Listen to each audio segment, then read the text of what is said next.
A plume of smoke was visible from the South Korean side of the border, a sign that inter-Korean ties may have been left in ashes after North Korea blew up their joint liaison office, an office that was established in Kaesong less than 2 years ago. As Seoul's presidential office put it, yesterday's act breaches the hope of all people wishing for lasting peace on the Korean Peninsula. And while the explosion was shocking, it wasn't exactly a surprise either.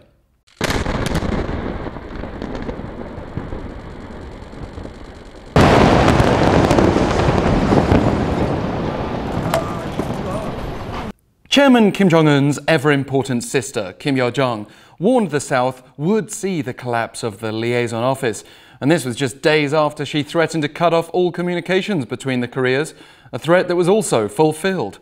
But then, what next?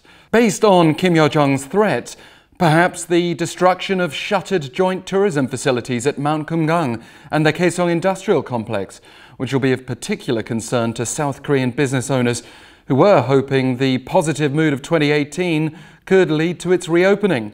The North also confirmed this morning it will break 2018's military agreement breakthrough by redeploying troops and guard posts to areas that had been cleared to reduce tensions, as well as resuming all kinds of regular military exercises, raising concerns of a possible flashpoint, especially given past border clashes on land and at sea. And this is all happening despite the extreme patience of South Korean President Moon Jae-in, or perhaps because of it. North Korea may be pushing the South to cooperate for financial support, regardless of US disapproval and Seoul's commitment to global sanctions. In so doing, Pyongyang may also be trying to further open a wedge in the South Korea-US alliance, which has been clearly troubled by cost-sharing issues. Moon admitted this week that we have come to a time when we cannot wait any more for conditions to improve, urging lawmakers to formally approve major inter-Korean deals despite fierce conservative opposition. And the majority Democratic Party did just submit a resolution calling for an end of Korean War declaration. But that was before yesterday.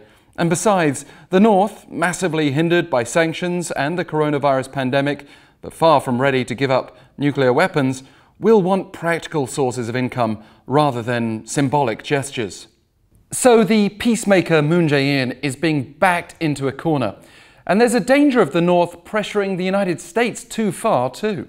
South Korea is now saying if North Korea takes steps further aggravating the situation, we will respond strongly to it. Moon's attempts to pacify Pyongyang after North Korean defectors sent anti-Pyongyang propaganda across the border didn't work. He risks looking increasingly weak if he doesn't strongly respond to the North's provocations. And then there's the Trump factor. How will US President Donald Trump respond? Like it or not, North Korea is making itself an issue in this American presidential election year.